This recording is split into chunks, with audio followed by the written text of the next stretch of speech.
If you sit here, you can't see. Good afternoon, everybody. We're going to get started with just introducing the panel so we don't run out of time.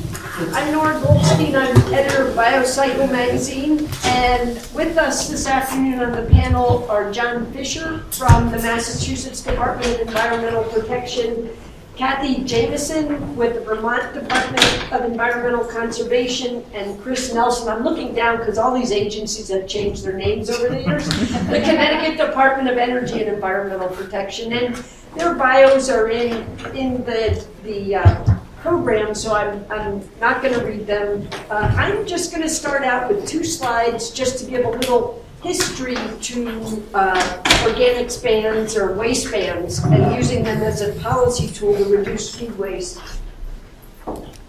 And Biocycle up until 2010 did a survey called The State of Garbage in America. We started in 88, 89.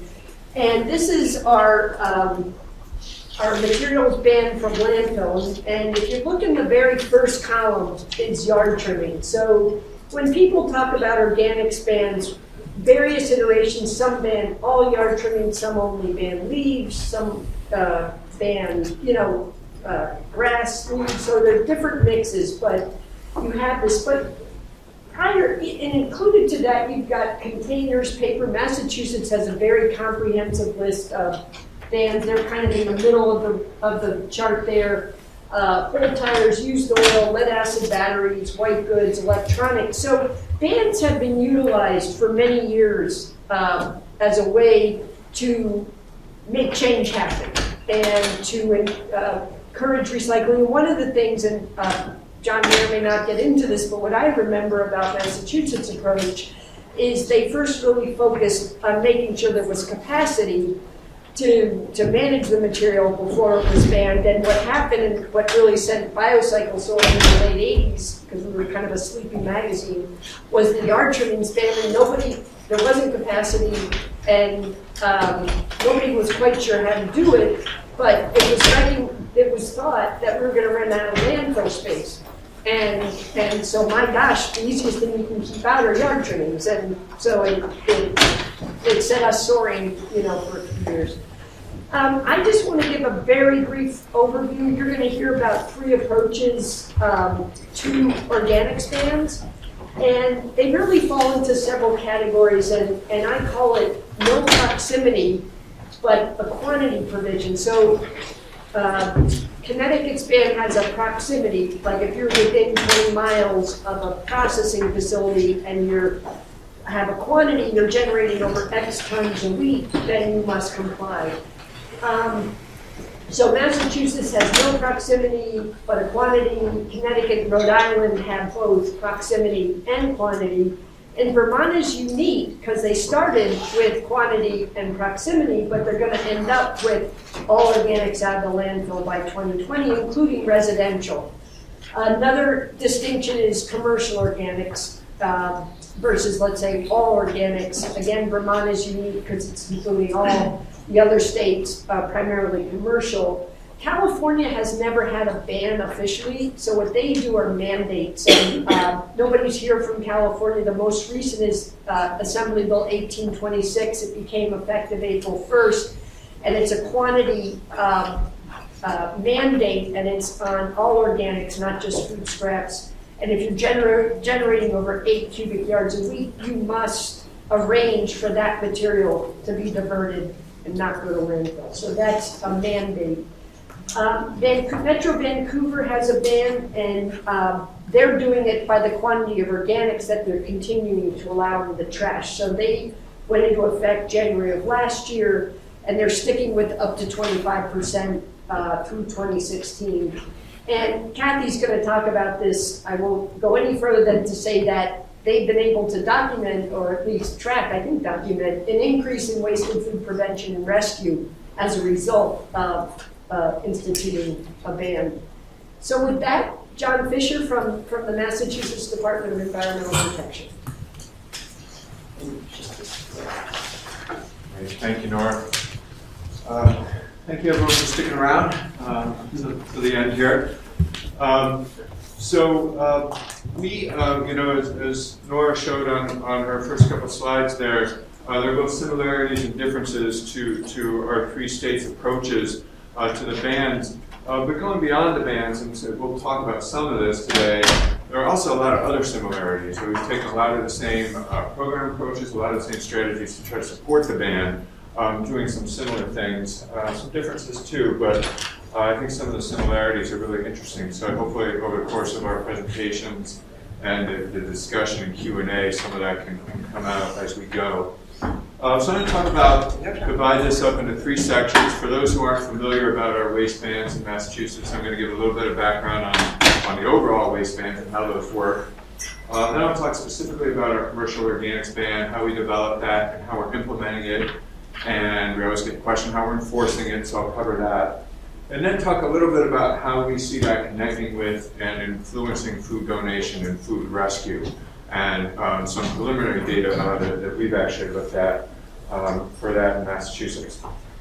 So waste bans in Massachusetts, one difference between us and maybe all other states is ours are done through regulation versus by legislation or statute. And that's just because we're working with what we've got. And the tool we have that's our best leverage is our existing regulatory authority to ban materials. So we're able to, through a regulatory process, to add materials that are banned from disposal versus going to a statutory process. So it's within our sphere of influence a lot more directly than having to go a legislative route. Waste bans, we always try to implement as part of a really comprehensive approach. They're really a core strategy if they're standalone. If you implement a waste ban without a really supporting comprehensive approach, it's doomed to failure. It's really about trying, there's a dual dynamic that's a little tricky. It's about ensuring materials are available for recycling or composting or anaerobic digestion, and it's using the waste ban to drive the development of that infrastructure, which is a little bit of I think of it as an interim kind of dynamic where we try to move along the capacity and the development of the ban together so that the ban supports the capacity development while the capacity development in turn supports the ban. They kind of move forward hopefully on parallel tracks. If they're not close together, they're not going to work. So it's about driving infrastructure market, infrastructure development and market development, and in turn having those markets and infrastructure support them. And then ultimately, we want to, this is sort of coming out of a waste planning, waste capacity perspective initially. We want to try to limit the disposal of this material and drive it in a lot of different alternative directions. So as Nora mentioned, we have a long list of waste ban materials in Massachusetts. We're going to flip this soon and start listing what's not banned. So there's some themes that make a material bannable. So one of those is the ability to identify it clearly, to be able to visually see it in the load of trash. Some of these are easier than others. So it's a distinct identity is something that we look at a lot, and I'll talk about that more in a second. We had a long way to go with our existing bans. We'll talk about implementation of the commercial organics ban in particular, but we really only started aggressively enforcing these bans in 2013 in any kind of comprehensive way, and we still see a lot of these banned materials disposed in the trash. So we know both through the ban and through our related initiatives, we still have a lot of work to do to successfully get these materials out of the waste stream. I think we've made some good progress, but by no means have we completed our mission. So what we're trying to do with waste bans, we have what we think of as a three-pronged compliance strategy. So one is we try to get a lot of data. We get data from solid waste facilities and from third-party inspectors. We don't do enforcement based off of that data, but we do outreach. We use that to target and inform our own inspections so that we can be more productive and better targeted when we go out there. Then, I mentioned 2013, about 3 years ago, we, for really the first time, had a sustained staffing level of waste ban inspectors. So we have 3 people who are dedicated to go out and do waste ban inspections. We inspect solid waste facilities in the state, transfer stations, municipal waste combustion facilities, and landfills. We look at the loads that are delivered. We look for large amounts of banned materials and then work to identify the source of those loads, and most of the time pursue enforcement actions against the generators. Sometimes we'll do enforcement against the hauler when the hauler is specifically at fault, but most of the time we're looking to get back to the generator. We've done more than 400 enforcement actions since January of 2013 for waistband noncompliance. And then the third part of the strategy, which is really important, is our Recycling Works of Massachusetts program. So we are able to combine Mass DEP's compliance and enforcement work with outside technical assistance. So anytime we do a letter or an enforcement action or anything around the waistbands, we always include a referral to the Recycling Works program so that businesses that need help have a source of assistance to come back into compliance. And our deliverable is not enforcement actions, our deliverable is compliance. That's what we're trying to get to with the ban. So obviously we track enforcement actions, but we'd much rather someone come into compliance without receiving an enforcement action. It's a lot more efficient for everybody. So when we go out and do an inspection, every load's got something in it. Every load's got a bottle, cans, cardboard, and technically the waistband regulations have no acceptable disposal amount. So technically every load is in violation. But obviously that's a completely unworkable and counterproductive strategy if we were to go that way. So in Massachusetts, we really look for large amounts of banned materials. The facilities have action levels in our guidance where they only consider a load, a failed load, if it's above certain action levels by volume. So cardboard would be 10%. We're not bound to that. By regulation, we could enforce the waistbands at any level, but we do use that as guidance for ourselves too. So we look at loads like this, which is really just the load in the foreground, that have obvious large amounts of banned material, and that's where we're looking to do enforcement, where we get the most bang for our buck. And this load is gone. That's going to be disposed of almost every single time. But what we're really focused on is the next load, the next day, the next week, the next compactor, trying to get that diverted. That's our goal for waistbands. This was actually taken before the effective date of the ban. This would be like a classic no-brainer failed load for food waste, but we don't see a lot of that, and we don't. I'll get to this more, but we don't expect to do a huge amount of food waste enforcement. And we see other materials, bottles and cans. We see a lot of wood, regular paper, but I'm going to kind of skip over that. So big picture, our statewide goal is to reduce disposal by 2 million tons by 2020 off of a 2008 baseline. As part of that, we have a specific goal looking at food and other organic material to reduce disposal by 350,000 tons on an annual basis by 2020. To make that happen, back in 2012, we put together a specific organics action plan that went beyond our solid waste master plan and looked in a really comprehensive way, what do we think it would take to make this happen? And we really brought in stakeholders to do that, and then a really robust participation from outside of DEP to develop this action plan. So how we thought we could move this forward. What does DEP need to do? What other entities need to do? The benefits, I'm going to skip over this, except what I think the take-home point of this slide is that there's a lot of benefits. Getting food material out of the waste stream that vary depending on where it's going. Obviously, some benefits are maybe greater than others, but all of the ways that we're managing food material outside of the disposal stream have value. So the commercial organics ban, it took effect in October of 2014 after a really long lead-in process. It really went back to the mid-1990s. We've been talking about banning food material from disposal since 2000. It just really wasn't right until recently.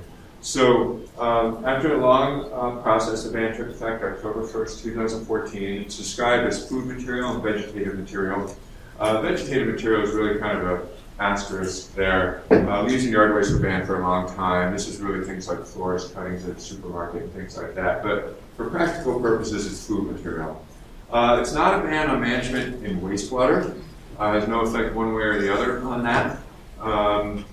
It's a ban on disposing of material in trash. It applies to a business if you dispose of 1 ton or more per week. So technically, to be in compliance, all you have to do is not dispose of a ton or more per week in the trash. We like to think that once you set up a program, you want to try to dispose of as little as possible, and that's generally where it's going to be most cost effective, but it doesn't mean zero.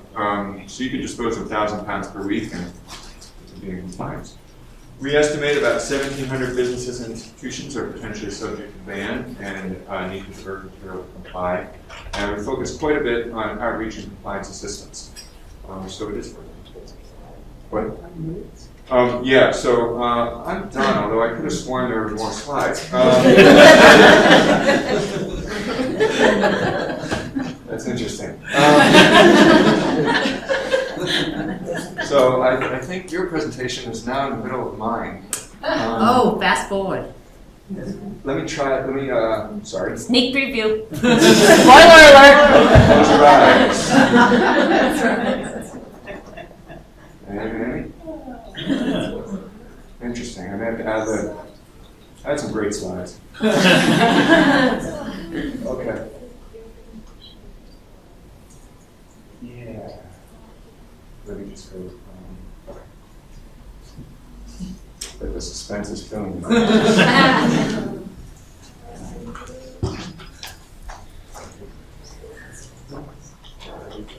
I was actually going to talk about food donation and food rescue. Given that that's a conference.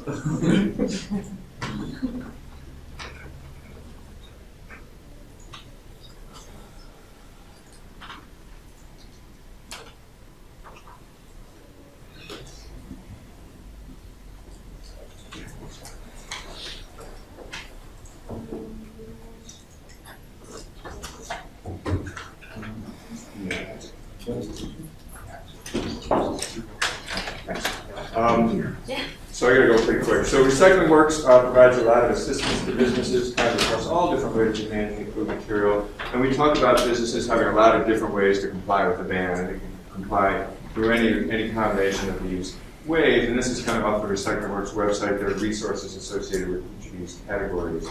So food donation. As we've gone, we kind of started, I guess this is going to sound backward with the hierarchy, and it is. We really started primarily working with businesses to set up composting programs to divert food material to animal feed or anaerobic digestion. So yeah, going from lower in the hierarchy, right, to start. But we felt that was actually a good place for a lot of businesses to start, and one of the things it does, it gets the material out of trash, but it also raises awareness about how much food waste a business is generating. And often there's no awareness of that when it's going into trash. So we found that that's actually a really great way to advance food donation and food rescue. You're already separating the material, you kind of know what it is. And then it's a great springboard to donation or to doing things like lean packing food waste and reducing it up front, because we realize, oh my gosh, it's shocking how much food waste we have and we didn't know. So we've done a number of programs through Recycling Works to try to help support food donation, a number of workshops. We had a session yesterday, about development of best management practices and legal fact sheets partnering with Harvard. There's a lot of technical assistance that comes in the form of web visits or hotline calls, and then direct one-on-one technical assistance to businesses that includes food donation programs. And often, TA that starts with composting and things like that leads to donation. So fact sheets I'm going to gloss over. The best management practices I'm also going to gloss over. We did have a session about it yesterday. The idea here, really trying to work with boards of health, engage local health officials to really get them educated about food donation and what's a reasonable way to donate food safely and effectively. So the guidance covers all of these topics for how to donate food safely and effectively.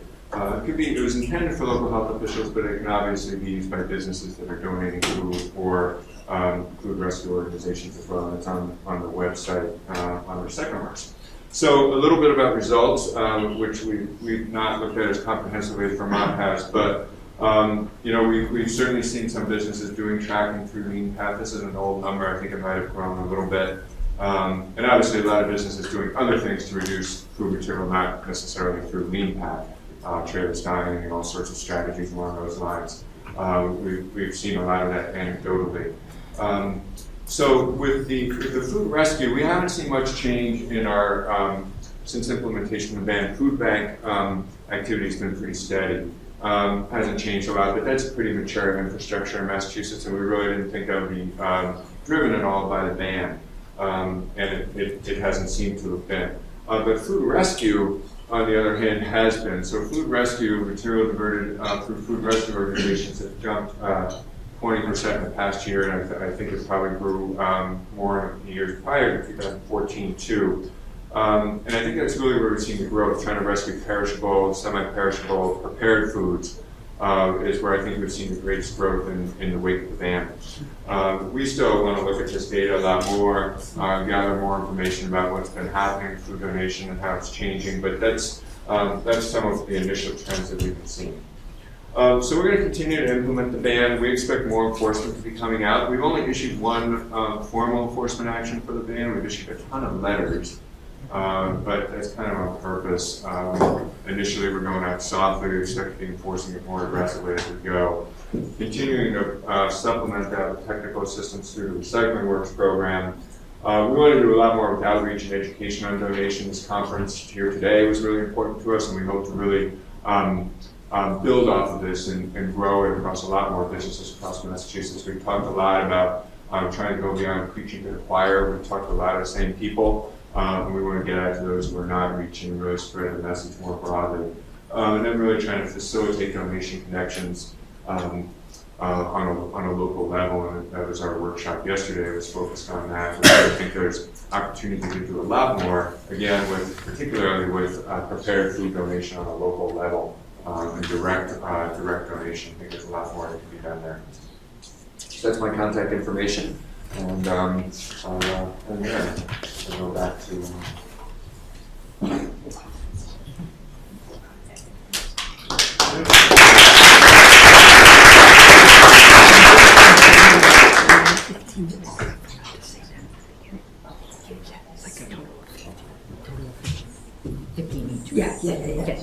I just wanted to tell you when I give you the. All right, Kathy Jameson with the state of Vermont. Great. Great. Okay, thank you everyone. And yes, ours. This one loaded up. Oh, Does it work the same way with the?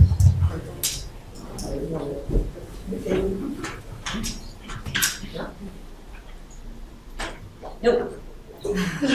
Sorry. We've never had this fancy of a setup before, so. Perfect. Great. Thank you very much. And yes, I'm here today to share the story about Vermont's universal recycling law and how that has improved food rescue. And so, of course, everybody wants to move from wasting valuable materials to managing them more sustainably, and especially with food. The problem is, though, in Vermont, likewise throughout the country, we are throwing away valuable materials. And through a waste composition study, we've determined that more than half of what we throw away is either recyclable or food that could be rescued or composted. And with that, specifically, 60,000 tons per year of food is wasted in Vermont. Now, that might seem small for some of you that are from large cities that have populations greater than Vermont. We only have 625,000 people, but that's a lot for our state. So we had some antecedent conditions that really led to the passage of this law that is more than just a ban, it's a whole set of provisions.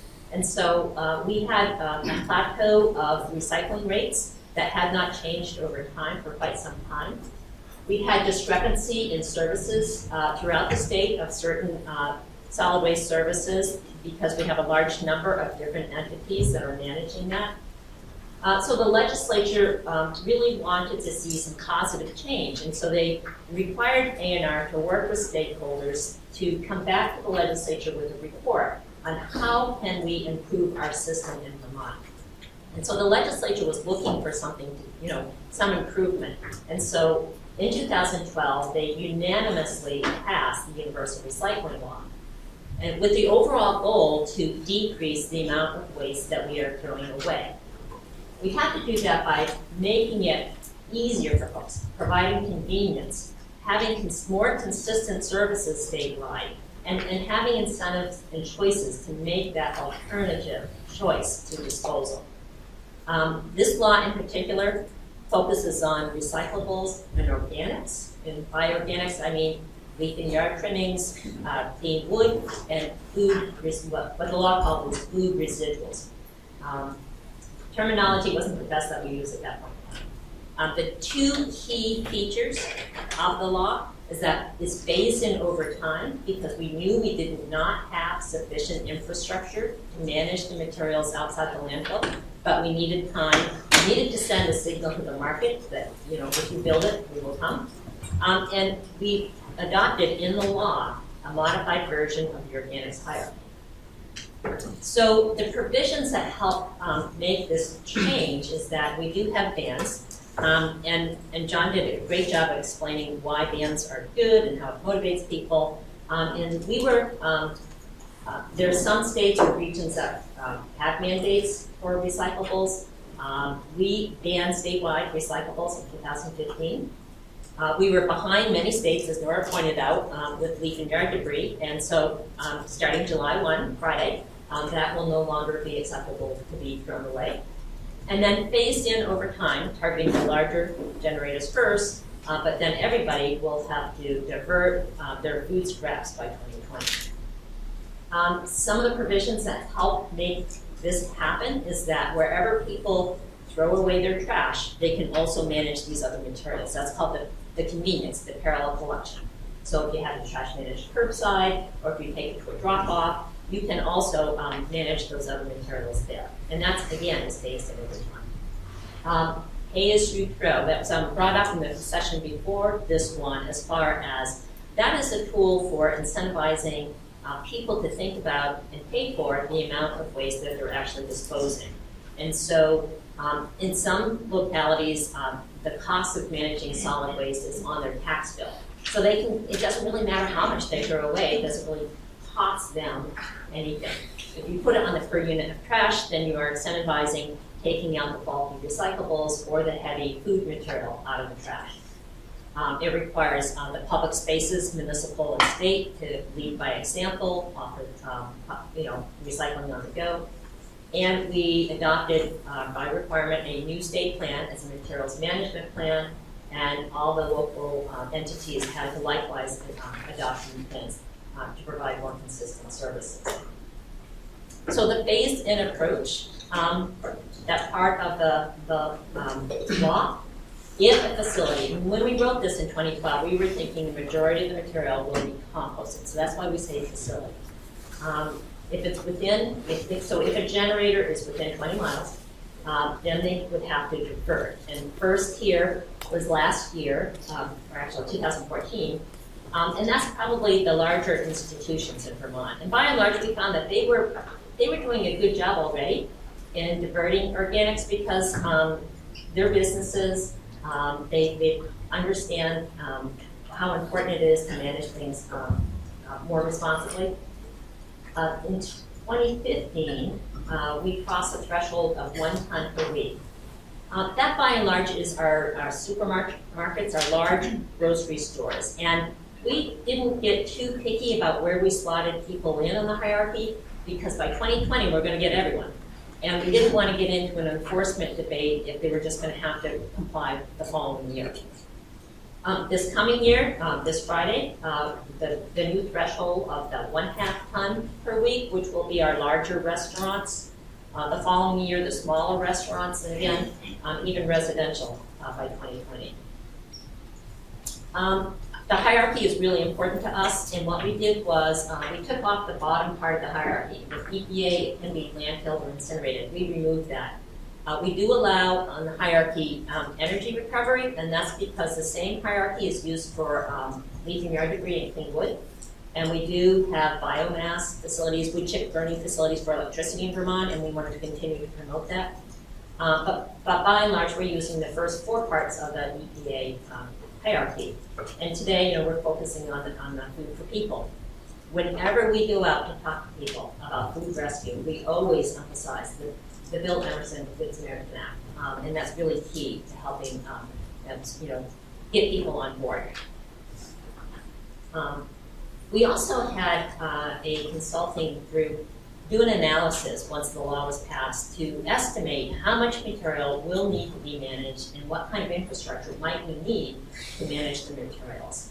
And of the 60,000 tons of food waste that are thrown away, the consultants estimated that if we had a 60% recovery rate, that would really be like success. And so we are not out to get every single banana peel or apple core, because we'll never reach that. That's unachievable. But what we're looking for is to get the majority of the material no longer in the landfill. And with that, what are the estimated amounts? And as you can see, it's much smaller at the upper part of the hierarchy and more on the composting.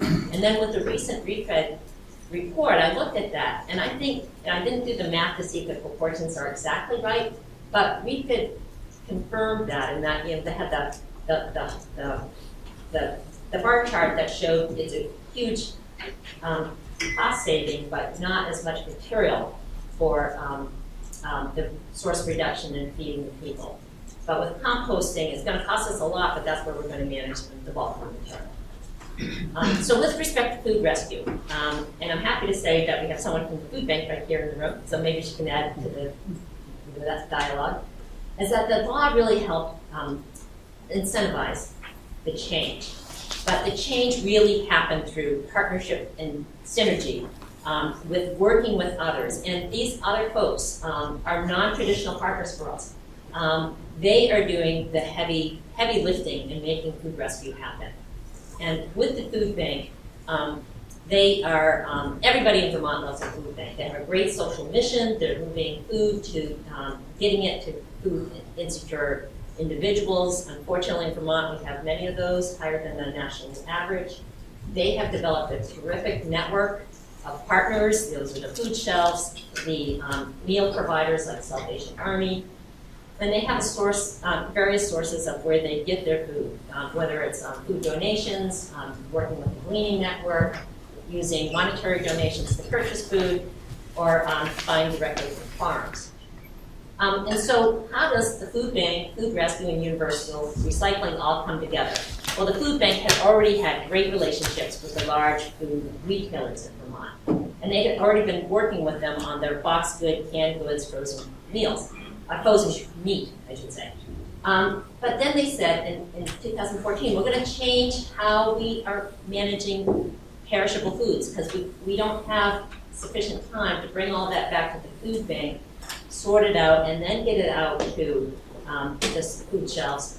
We are going to have the food shelves picked up directly from the retailer so that really shortens that period of time.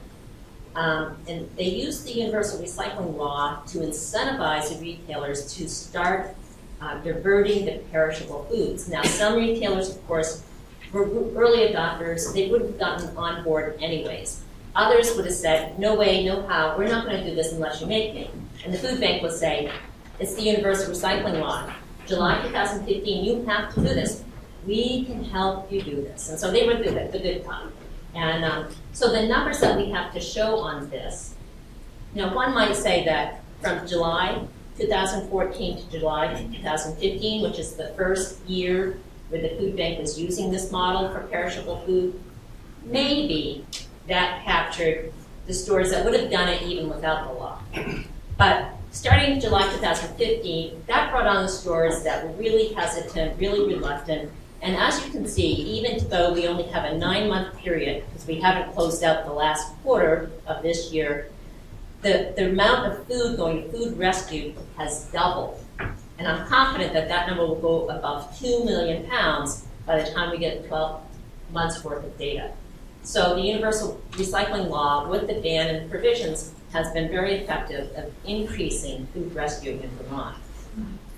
5 minutes, okay. So of course we had to tell the world about this. We had a big press conference, had the food bank, the food shelf, Hannaford's grocery store, and other folks there, and we wanted to let folks know.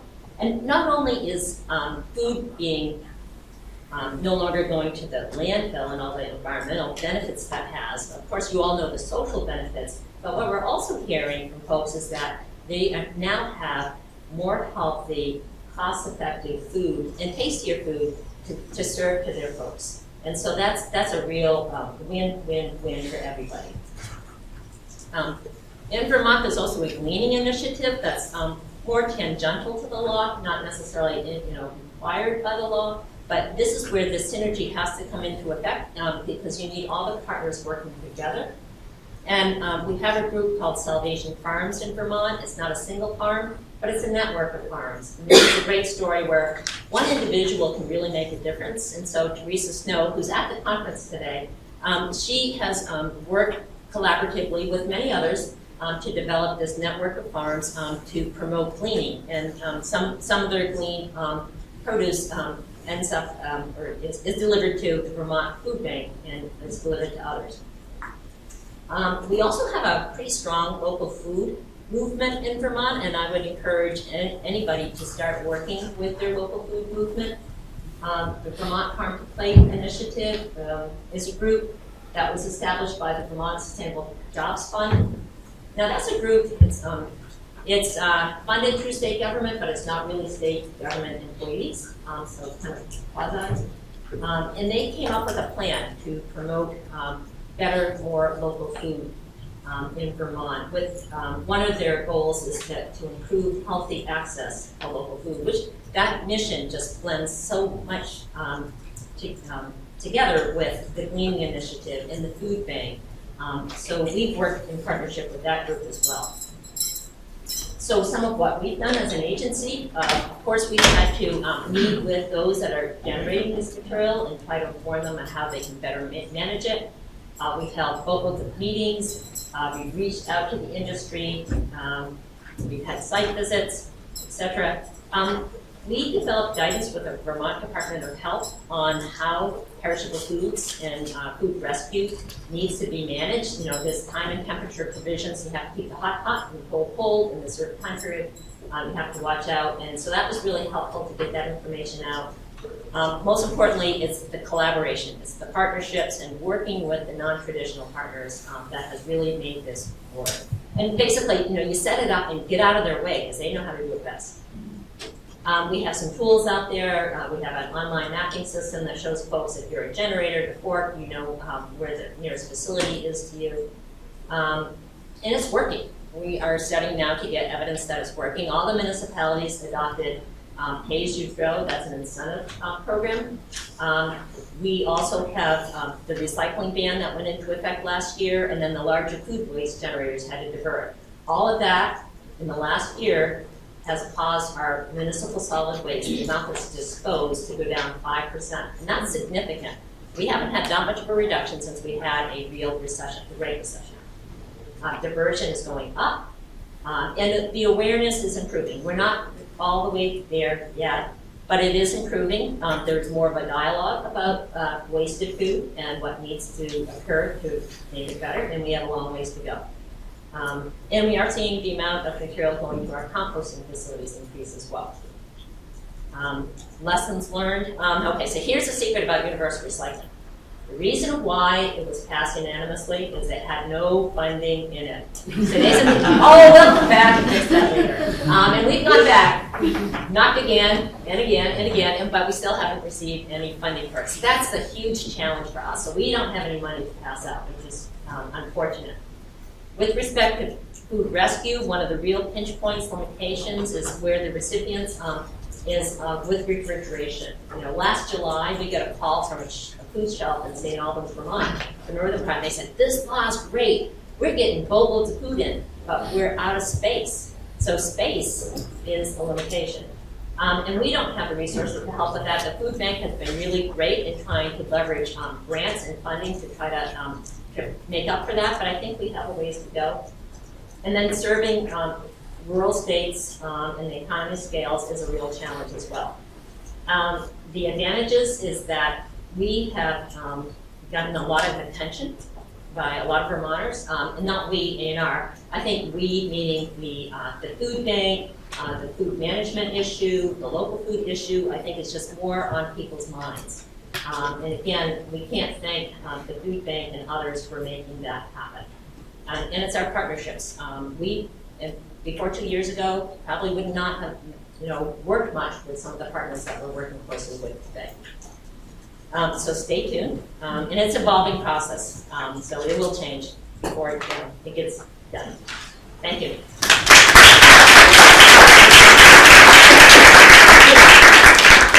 Chris Nelson with the Connecticut Energy and Environment. Picked up energy a few years ago. Yeah. Throws me off. So I have a similar tale to my colleagues to the north in Connecticut. And, our most recent driver is in 2014. We had Public Act 1494 passed, and it says now we have a statutory 60% diversion goal by 2024. We need to divert 60% of the waste that's generated in Connecticut. One of the low-hanging fruits would certainly be compostable materials. So in Connecticut, we did a waste characterization in 2015. Nearly 40%, this was a limited snapshot of what was going on, but nearly 40% of what they saw on the tipping floor of our waste-to-energy facilities was compostable material. Over 22% of that was food waste. So clearly, if we were to make our statewide 60% goal, we're currently at about 35%, tackling organics will be one of our key areas we're going to focus on. So we have a commercial organics recycling law. It's not a full ban. This was first passed in 2011. It was updated in 2013. It has a limited scope. It applies to food wholesalers, distributors, manufacturers, processors, supermarkets, and resorts and conference centers. They generate 104 tons per week. So 104 tons per year, or 2 tons per week. And this was one of the things Nora mentioned. They're located within 20 miles of a permitted source-separated organic material processing facility. So if you generate that much and you're not located within 20 miles of a facility, you don't have to source-separate it yet. Our law says that if you are located within 20 miles, you have to separate it and ensure recycling at any authorized composting facility. Composting includes, for us, traditional composting facilities like windrows, as well as anaerobic digestion. It does not say you have to go to the one within 20 miles of you, so you can pick any one if they find another one that's more cost effective. That threshold, the tonnage threshold, drops to 52 tons per year or 1 ton per week in 2020. Like Vermont said, that we looked at this law as kind of a build it and they will come. The idea was that if we got the infrastructure there, that the facilities would come because they knew they would have more certainty with the feedstock. You'll notice that our law does not speak to food donation as a path to compliance with this law. But we have been interpreting that as saying if someone is subject to this law, if they do donate food, that can be part of their solution. It can't be a partial solution. So let's say someone's right at a 2 ton per week average. They can't donate 500 tons per week and say, oh, well, I'm below the threshold now. From our perspective, they would still be subject to the law. They can donate as much as they want. We'll certainly encourage them to donate as much as they can, but they would still have to source separate and compost or recycle the rest. Really, the purpose of our law is similar to theirs, the other states, is just getting it from, in Connecticut, most of our waste goes to waste-to-energy facilities where it's burned for energy recovery. We wanted to move it up the food recovery hierarchy. A lot of benefits to that. I won't rehash those that have already been covered. So what's some of the progress that's happened as a result of our law being passed? We currently have 3 composting facilities in Connecticut that are allowed to take in food scrap and mix it in with their other organics. We currently have 4 applications received at DEEP, or 4 have come into us for anaerobic digestion facilities. 2 permits have been issued. The other 2 are still being reviewed. And we know of one other potential AD project that has gone into our green bank for financing support, but they have not yet submitted the permit to us. And if anyone's interested in this, we do have a list of these facilities on our website, and as well as an interactive GIS map showing where they are. So far, to support implementation of this law, we've done some letters that we've sent out to generators that we identified as potentially being subject to the law. Karen Harder from my team. Karen, give a wave. She's our friendly face in the field that's been going out and making visits to the generators, grocery stores, and other folks, letting them know about the law, what they have to do to comply.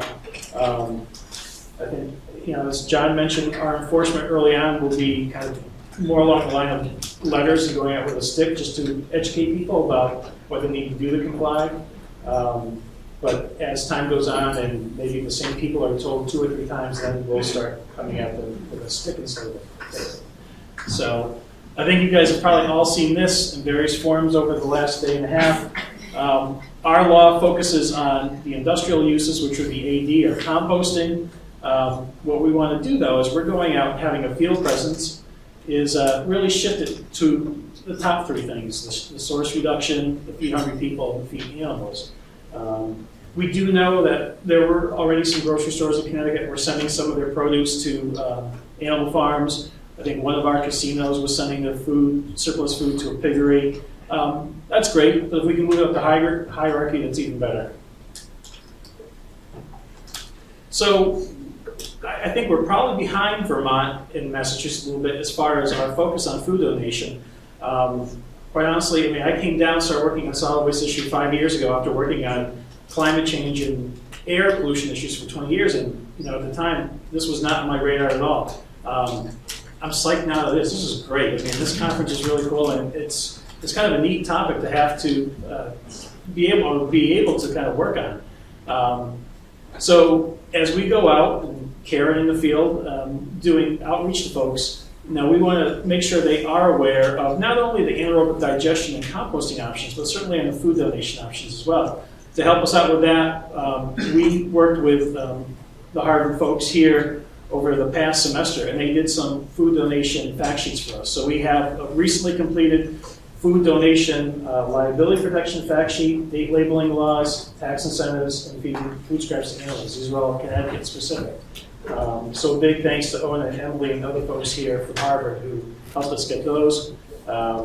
We put them in a temporary home on our Solid Waste Advisory Committee. It's part of our website as a temporary home for these things, but we will soon be moving them to our new, or it's going to be revised, our food waste reduction and recovery webpage. And this is where they will be posted once this page is revised. On this page now, it's kind of, this is more passive outreach, but we do have information about within Connecticut food banks and rescue programs that we know of. We have some tips for preventing food waste at home, school, and businesses.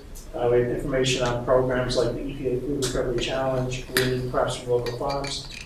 We're currently going through this now and adding in new, updated information, and I think this will be continuously a work in progress, that as we further develop our understanding of the networks in Connecticut, we'll provide more and more resources on our website.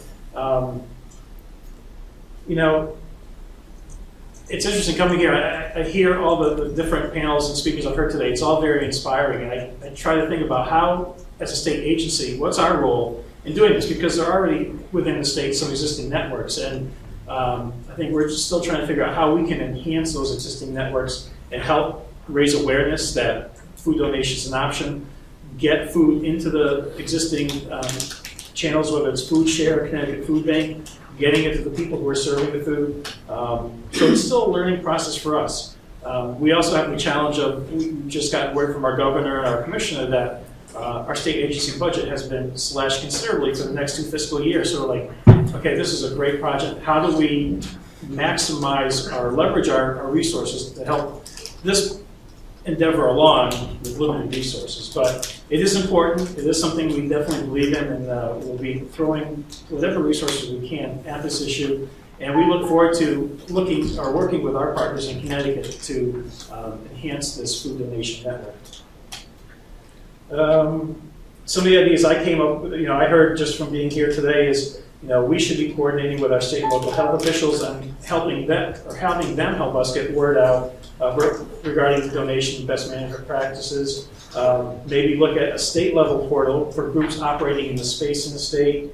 I'll give a shout out. I know we have a representative from UConn here today. They're going to be doing a Feed the 1000 event at UConn this fall. That'll be great.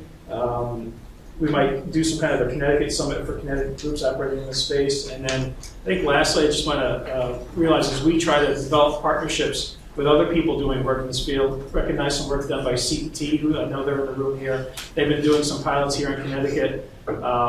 as we are lacking financial resources, they're pretty clever at going out and getting grants and doing work in the state. So I encourage you guys to keep doing that, and we like your presence in the state. It helps us further our collective goal. And with that, I'll just say contacts if you have any questions. My details there, as well as Karen's. And we look forward to working with everyone who wants to do food donation stuff in Connecticut. Thank you.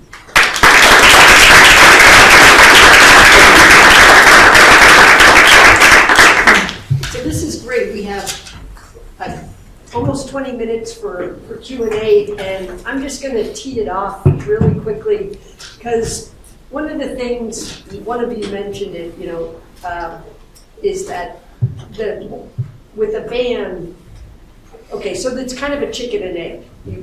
There's a slow process in getting infrastructure developed, organics recycling infrastructure, because banks and funders and whatnot, lenders want to know if you have a guaranteed feedstock stream. So one of the things early on in conceiving of these bans around commercial organics and other is, well, if we adopt this legislation, then we're going to see a proliferation of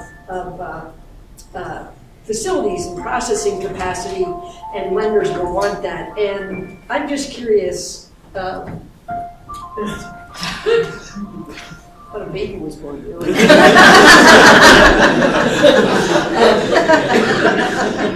So just curious, I mean, I think I know the answer to this just because this is what we do all the time, but you built it, will they, you've now done the ban thing.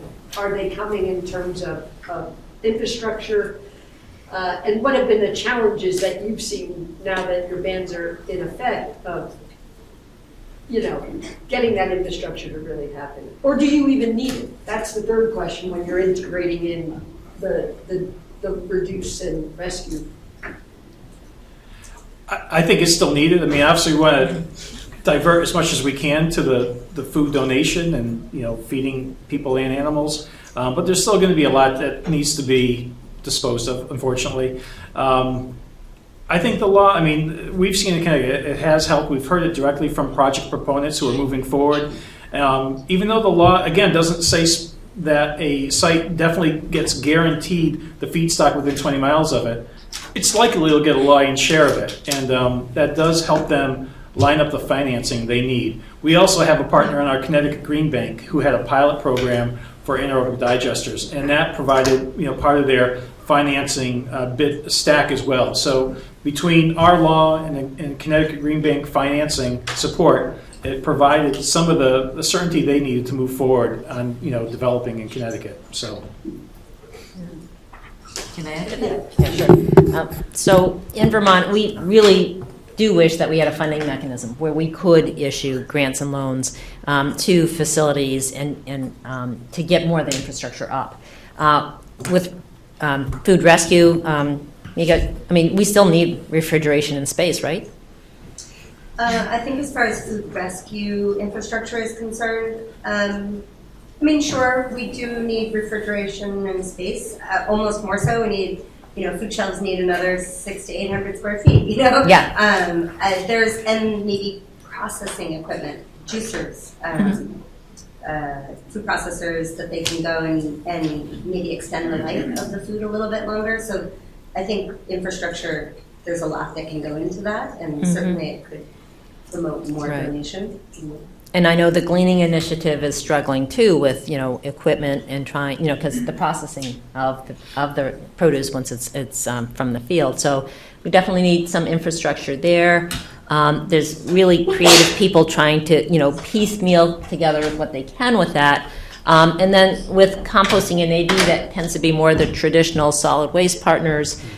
We are looking at anaerobic digesters in Vermont. We have 17 on-farm digesters right now that are managing cow manure.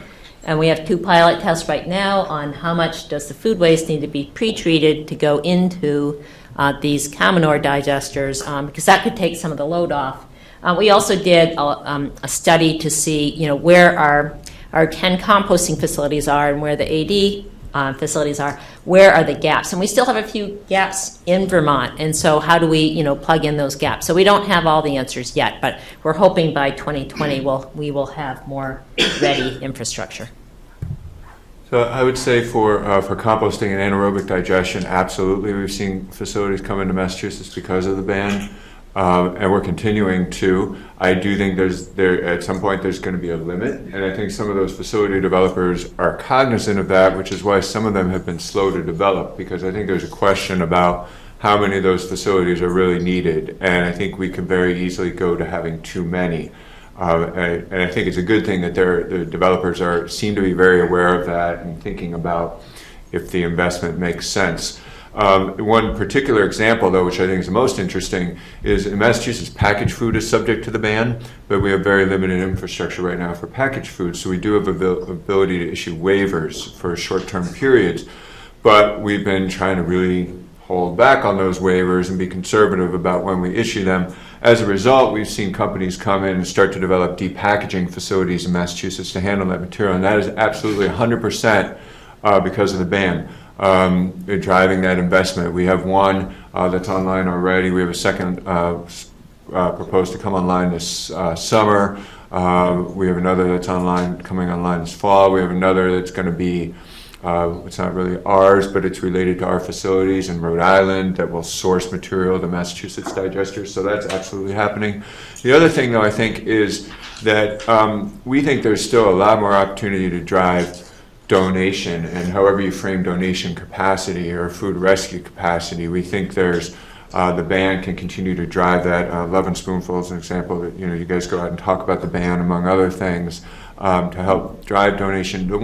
There's a red flag, though, which I just want to highlight about donation, is we've been a little bit cautious about saying that you should comply with a ban through donation, because we don't want the donation to become the place where businesses throw all of their leftover food. We want it to be high quality food. We want it to be done properly and safely.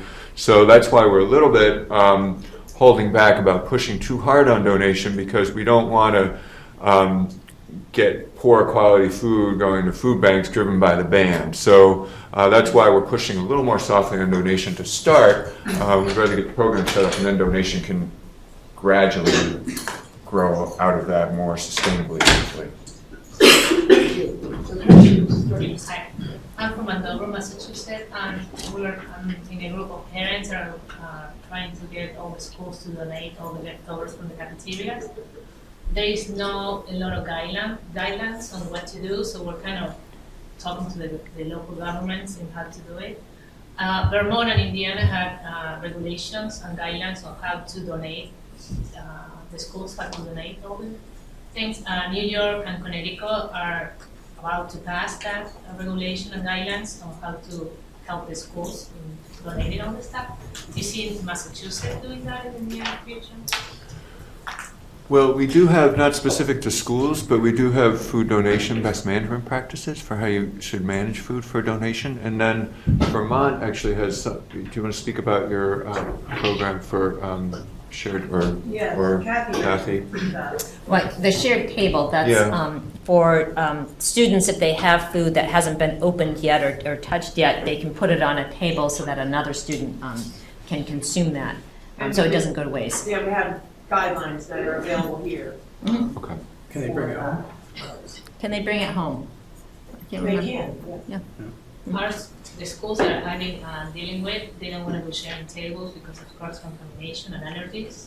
Okay. Kids touching, with peanut butter and stuff. So our only alternative is donation. So we've been donating to the food banks, but they're not guidelines, and we're like kind of teaching the government, the local governments, how to do it. There's no one really telling us how to do it.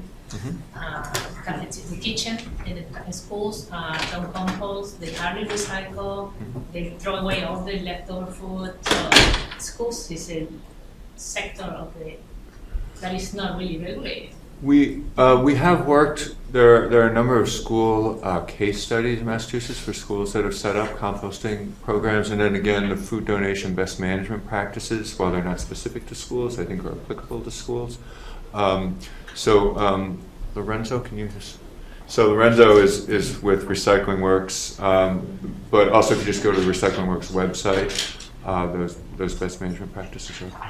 So I work at the New England Environmental Finance Center, and we do this. We do trainings for how to set up stations at K-12 schools.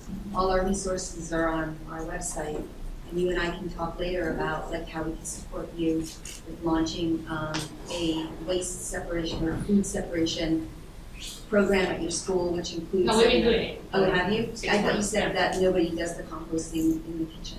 Yeah, the school cafeterias, they don't do it in the kitchen. So this is for the cafeterias, including the kitchen. We do the cafeteria part where the kids are with the trays and they just dump everything in the trash. We've been trying to teach them about compost, recycling, food rescue, but people's parents-led initiative. It's not the school embracing the project. So we talk about how to set a good foundation for launching the program so that you get support from the people who are involved from bottom to top, and including the city, like Public Works, and including any sort of recycling facility that, takes your recycling, because your recycling is going to go up for a lot. And, We have garbage in that. yeah, so anyway, we can, Thank you so much.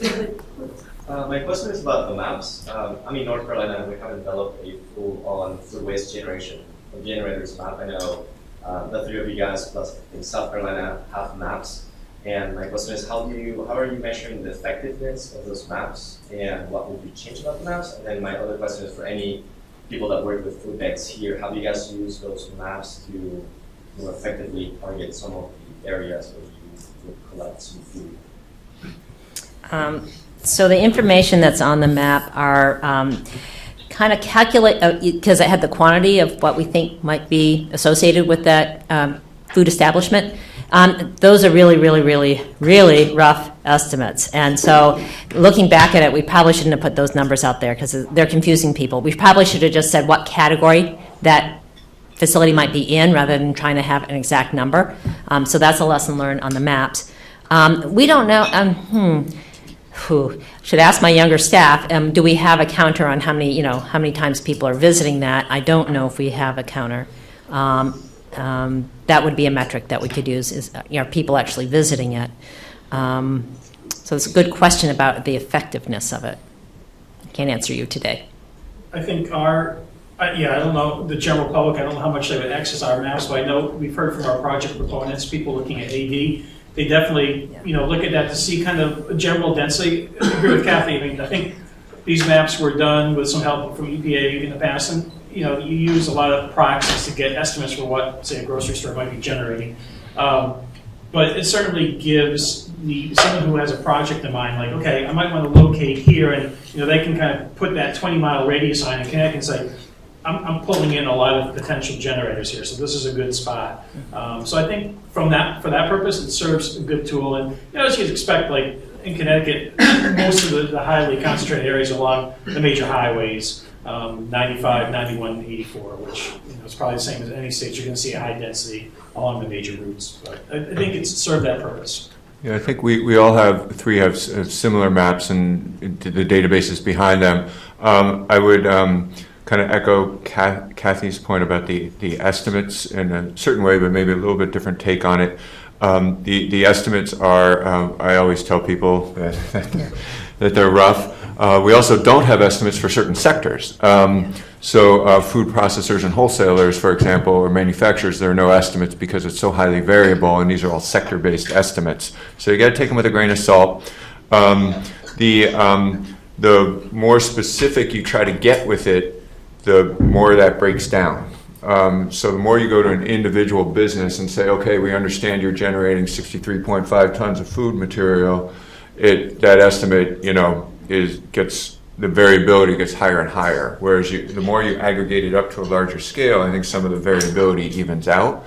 So our thinking was along the lines of what Chris said, it would always be better used at a higher scale. So if you want to try to identify how much food material is being generated within 30 miles of this location, you can use it for that. The one other thing that I really don't think we have the ability to maintain it, but I wish we did, is who's actually diverting food material that we know of. Because that's a big variable, because a lot of food materials are already spoken for. So someone's generating it, but they're already sending it somewhere. That's a very important piece of information that's not shown. And just to build on that, some of those people too don't necessarily want to share that information. Like, we have one company that comes in and has specific sources of food scrap that they use to make into a pelletized cow feed, I think. And like Frito-Lay might be one of their sources, but they don't necessarily want their competitors to know who they have as their customers. So they'll kind of tell us, but I'm like, yeah, don't make that public. So because they like having their sources, because they have a specific recipe that they make and they sell, and people want it. And they want to make sure that stuff keeps coming in. So thanks for everything you shared today. And I think something that's been missing from this conference overall is that first part of the hierarchy, the reduce. So I'm curious through your policies, how you've been able to prioritize and identify opportunities for source reduction. If you look at the analogous energy sector, the greenest kilowatt hour is the one you don't use. And there's a really strong focus on energy conservation. I know it's a lot easier to use energy, but with materials, like how are we focused on material conservation, and do any of you have generation-based goals? Because from the data I've seen, disposal reduction doesn't necessarily correlate to a reduction in the overall generation of waste of food. Right. So with regard to reduce, that was the first thing we did because we knew that we could do that right away without trying to go down the pyramid. So shortly after the law was passed, we did have a workshop. We coordinated with EPA Region 1. We invited folks like LeanPath, Sodexo, those folks that are really great and the experts of how to reduce. And so that was really helpful and informative. We also have been looking at some of our institutions. I think they've taught us more about reduction than we have taught them, but that's okay, right? And then we've also had borrowed, used, implemented the Food Too Good to Waste program, and we've sponsored through small grants to our local solid waste districts for them to implement that on a kind of a short scale model. So, so we've done a little bit on the consumer scale, but we're still at this point focused on the commercial scale with that. I think we're very beginning stages as well, but I think what will happen is so much of what we do is metrics driven, and I think people really don't have a good handle on what they're generating as far as donatable food or food waste that could be composted. But I think now if we drive them toward, keeping track of what they're sending to anaerobic digestion facilities or they're donating, I think I've heard it from other panels lately, like people say, oh geez, I didn't realize how much stuff we were generating. So I think getting a handle on the amount of material that you have coming out of your store or your shop is a first step in getting people to maybe take that step toward reduction. So I think the metrics that we're getting at through our programs will drive reduction, maybe not immediately, but as down the road a little bit. Yeah, and just to add to that, we think when businesses are setting up their composting programs, it's a really great foundation to getting into reduction. We've seen a lot of examples of that through Recycling Works. We have a great case study with UMass Amherst where they use LeanPath. We have to be a little bit careful because we can't promote one particular business by name, but we do encourage tracking food material, not just how much you're composting, but tracking back upstream so that you can get the data to make those decisions. So we've done workshops around that and case studies and things like that. I think that's one of the areas that's like the next step for us to build on all these programs that are separating with the material and then go back up with that knowledge and get the reductions. So we have 1 minute, and I saw a couple other hands, but I hope you can come up after. But there are other states and municipal, local governments that are looking at organics bins. What is your one piece of advice that you've learned from what you've done today? Just one, huh? Yeah, just one. Sorry, we only have a minute. Each have 20 seconds. You got to take a comprehensive approach, but the one other thing I got to say is it worked here because of the economics, disposal economics, and that wouldn't work everywhere. Don't be afraid of working with non-traditional partners, and be sure to invite your food bank, local food movement, and gleaning movement into what you're doing. Yeah, nothing really beyond that. I mean, we're heading into an area where we are forging new partnerships, and it's a new area, so it's going to take a little time to develop those, but I think if you have enthusiastic people working on them, those partnerships will grow, and I think we'll get the results we're looking for. So, round of applause.